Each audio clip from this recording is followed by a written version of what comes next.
ng bus.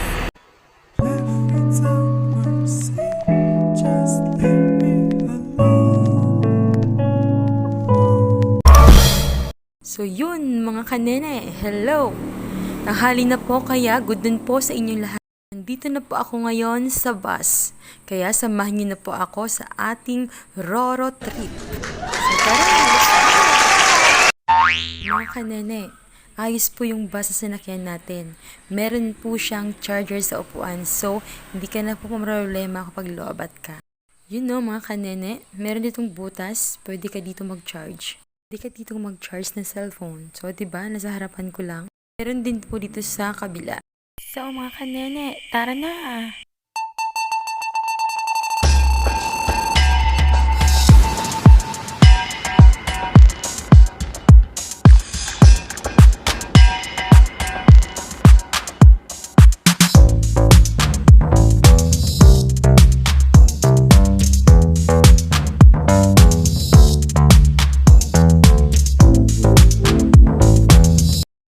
Po doon sa Santa Rosa hanggang sa port po ng Batangas. Po dati from Alabang to Batangas ay 2 hours po yung takbo ng bus. Expressway po yung daan. Umalis po tayo doon sa SM 12:15. Tignan po natin kung ilang oras po yung babiyahiin natin hanggang Batangas. Medyo natagalan po kami kasi nag-fill up pa po kami ng Auckland Health Declaration Form. So yun, kaya hindi ko nakuhanan agad yung pagtakbo ng bus. Galing po dun sa SM. So mga kanine, medyo inaantok ako. Kaya masarap lang magmuni-muni. So idlip muna ako.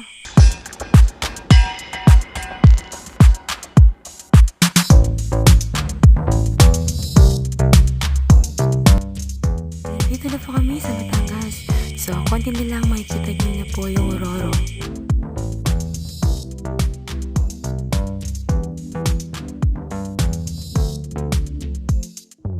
Makulimlim na langit. Makulimlim na po yung langit ngayon. So, wag naman sana po bumuhos ng ulan.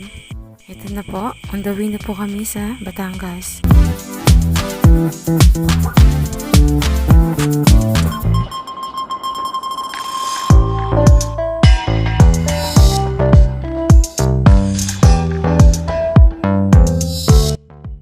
Mga kanene, nandito na po kami ngayon sa entrance, dito sa entry ng Batangas Port. So, i-ready ko na po yung aking S-Pass for checking.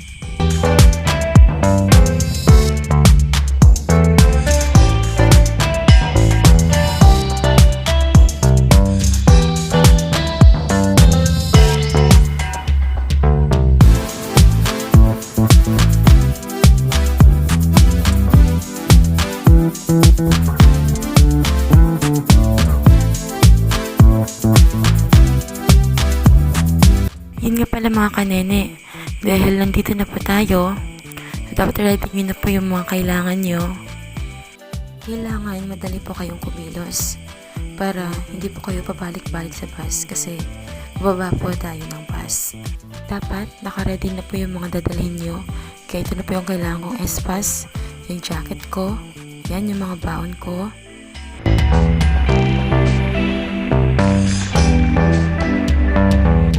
Nakababa na po kami sa bus. Naglalakad na po kami ngayon. Pakit po kami ng barko.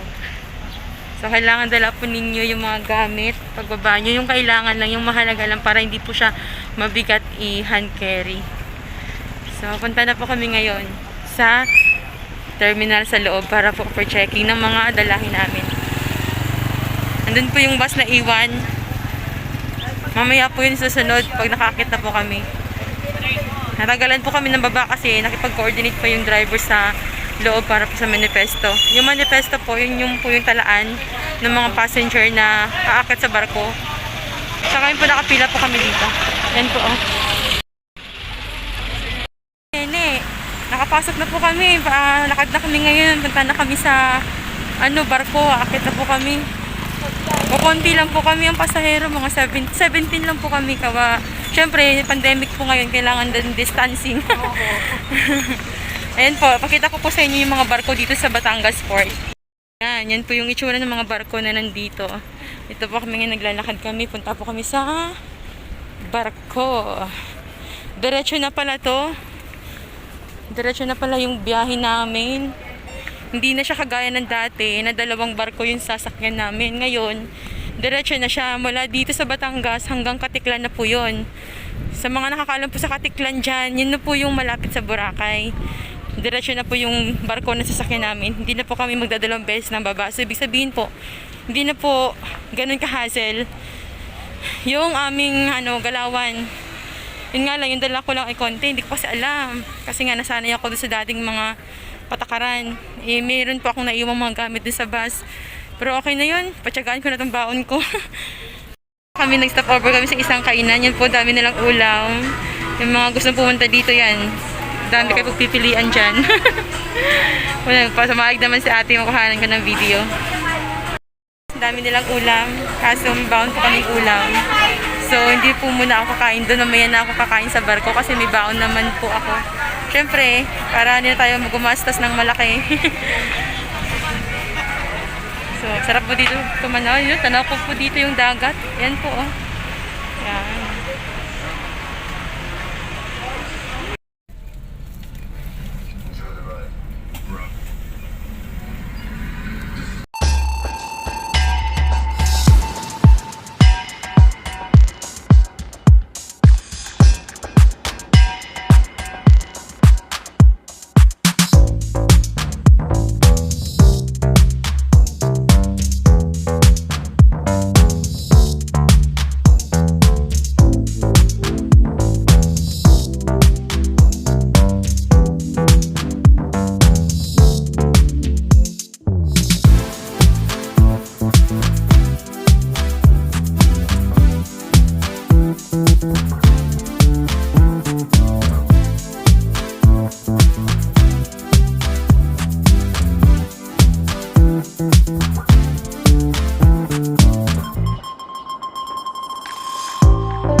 Nandito na po kami sa taas ng barko.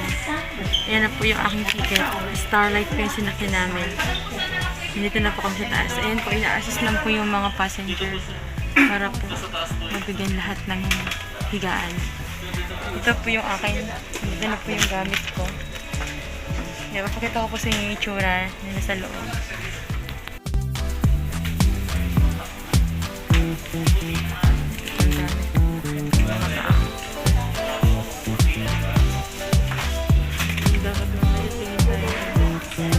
Huwag natin masyadong ikot yung camera kasi marami pong bawal dito, kaya yun na lang po, pasilip po muna sa inyo. Mamaya lalabas po tayo para makita nyo po yung dagat. Yun po yung TV. Kaya mamaya manonood din ako pag na-boring po ako. Pag nalampat na itong cellphone ko, charging muna. So mga kanene, punta tayo dun sa labas para makita nyo po yung dagat. Hanap lang ako ng linen para di sa aking higaan. Meron daw po doon, sabi ng kasama ko, 20 pesos lang. Mamagyan natin ng sapin. Yung higaan po natin mamaya. Mga kanina, nandito na po ako sa labas. Papasilip ko sa inyo yung dagat. Hindi po kami nakakausad ngayon kasi inaayos po yung mga pasahero sa kasalukuyan. So, silipin nyo lang po yung paligid muna ng port para po makita nyo sa mga hindi po nakakarating dyan at di pa nakakasakay ng barko. Ito po yung magiging itsura.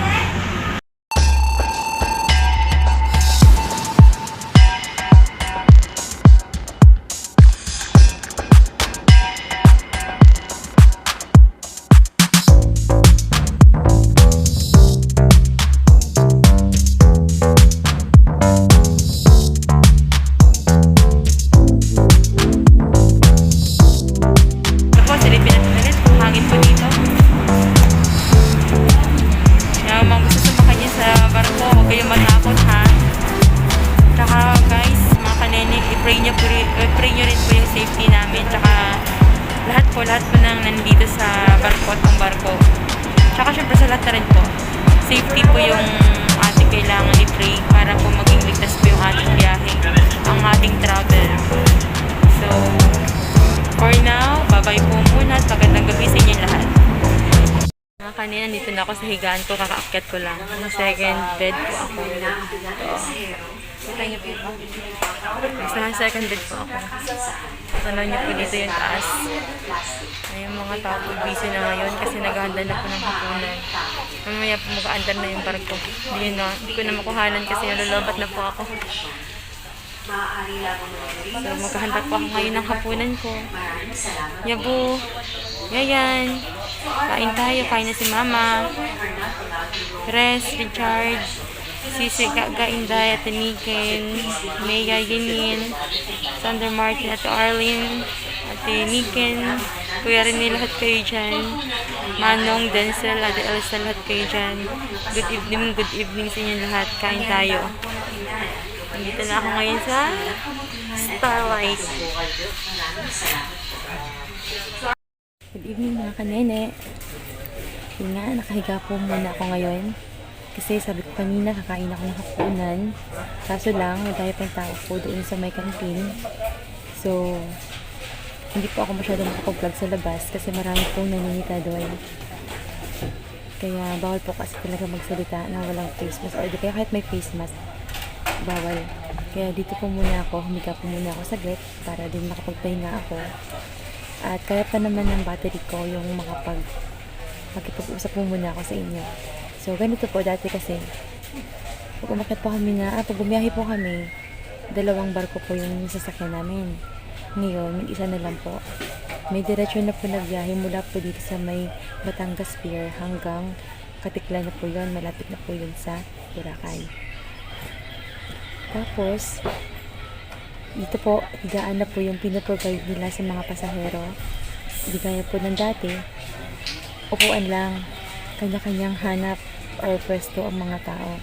Kanina po, pasok namin, nakita niyo naman kanina sa video ko, ina-assist po talaga yung pagpasok ng tao. Siyempre, yun nga po sa panahon natin, siyempre pandemic po.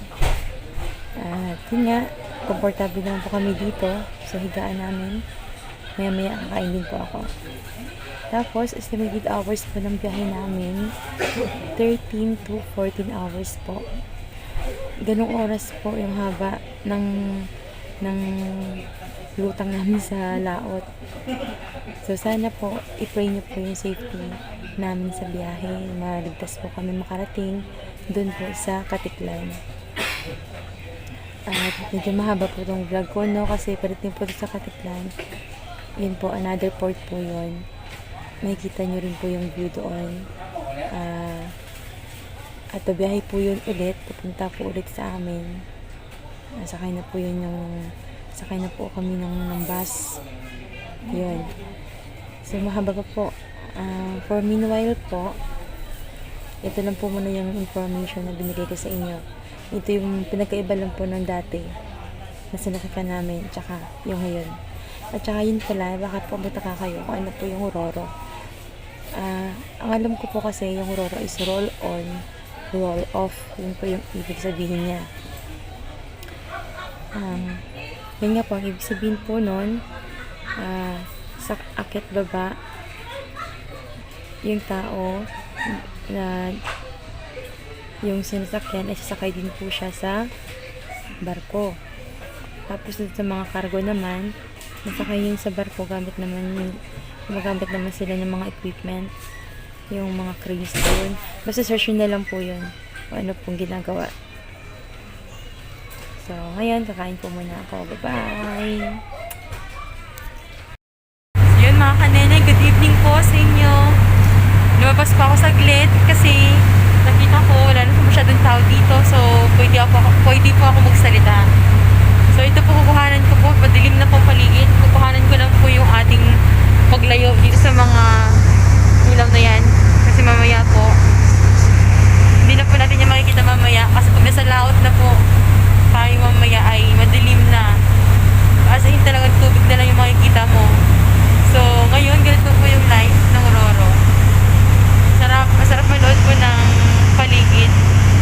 Sana kalmado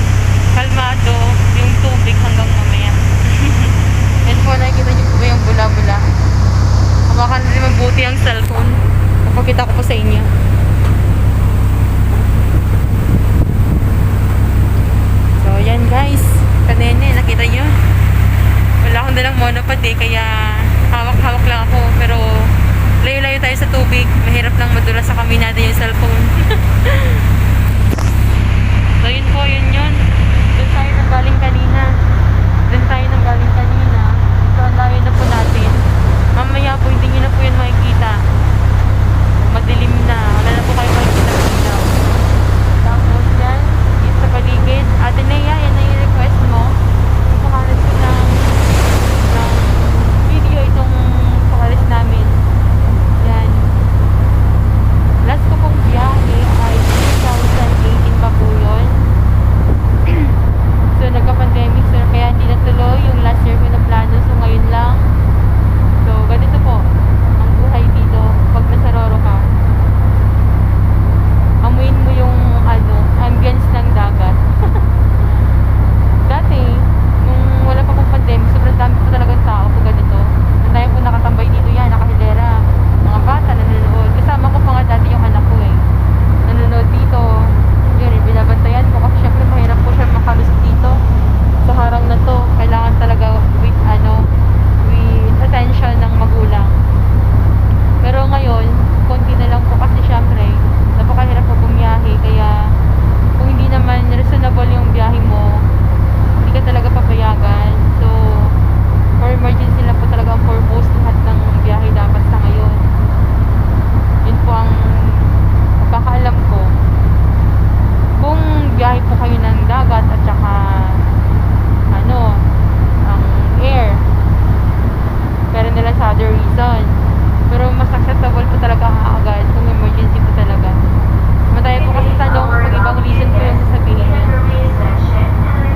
So yun, mga kanene. Yun po yun ha, para lang po yun sa mga local people like me. Pero din sa mga businessman, syempre, iba po yung sa level nila. So yun mga kanene, ang ating mundo. Yan po ang Pilipinas.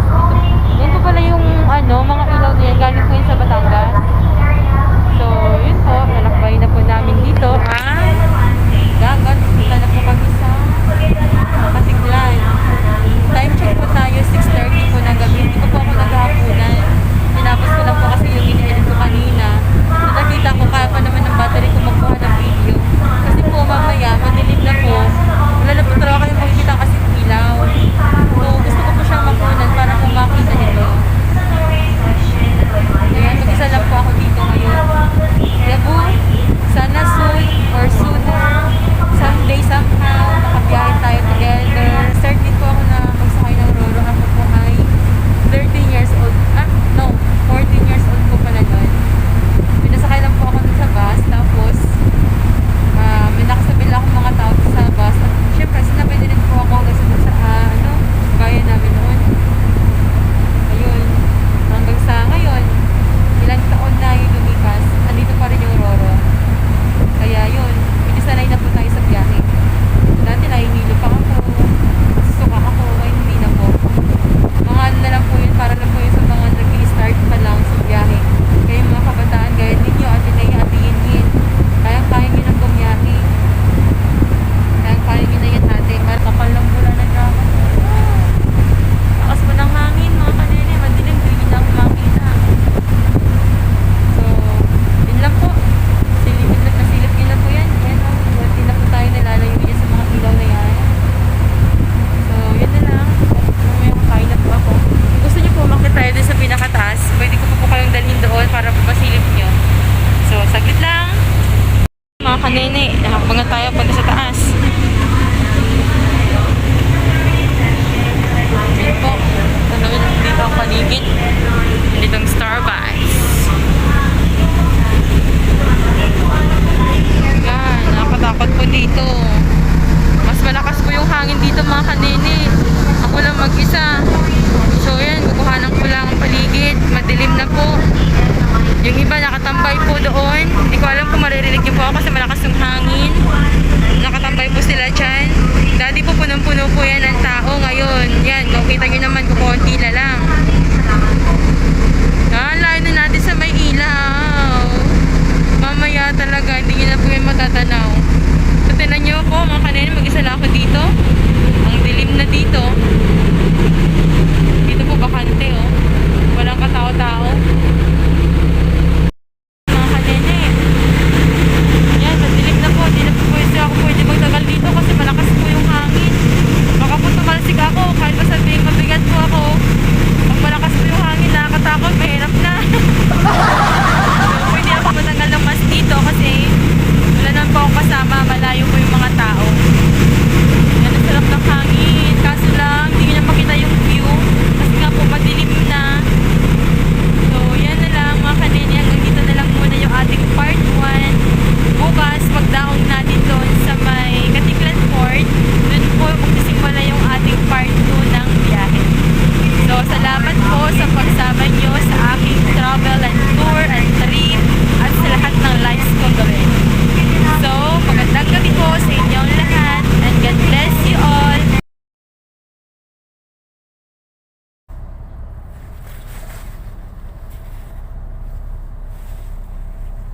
labas na po tayo. Tingnan niyo po sa labas.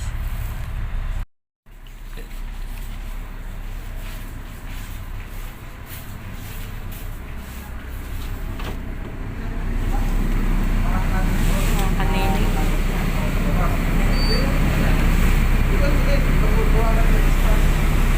Ako, wala po kayong makita ngayon dito sa labas.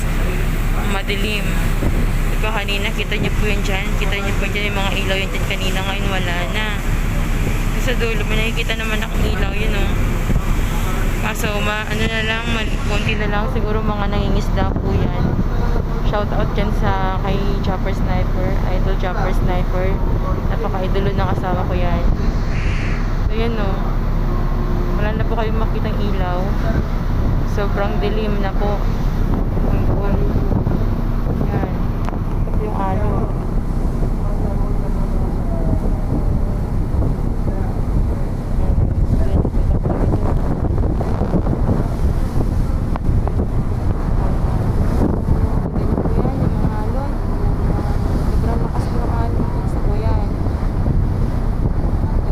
Bye-bye namin ngayon dito sa laot. Nagising lang po ako ng madaling araw para pakita ko sa inyo ito.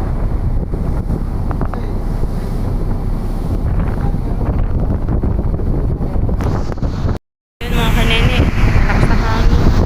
Mas maganda po rin dito sa labas kasi ano po siya, hindi po siya ganun kalamig. Natural po yung hangin, hindi gaya po dun sa loob. Sobrang lamig po dun. Kaya nagising din po ako kanina kasi nilalamig na po ako. Dito po sa labas, kahit malakas po yung hangin, hindi po ganun ka hangin sa pakiramdam ng lamig niya. Okay po yun kasi, nakaka-fresh. Sa loob kasi talagang manginginig kasi sobrang lamig. Kaya na-jacket po ako. Nalalamig na po ako nun. Hanap po tayo ng basurahan. May nagising na rin naman ngayon. Mga nakatambay dito sa labas. Siguro hindi sila makatulog. Sobrang lamig sa loob. Yun, kanina nakita nyo na sobrang dilim. Alas 2 pa ng madaling araw ngayon. Siguro mga 2:30 na. So, yun lang nakikita ko dito. Yung ilaw na yun. 2, 3, ganun. Tapos, wala na.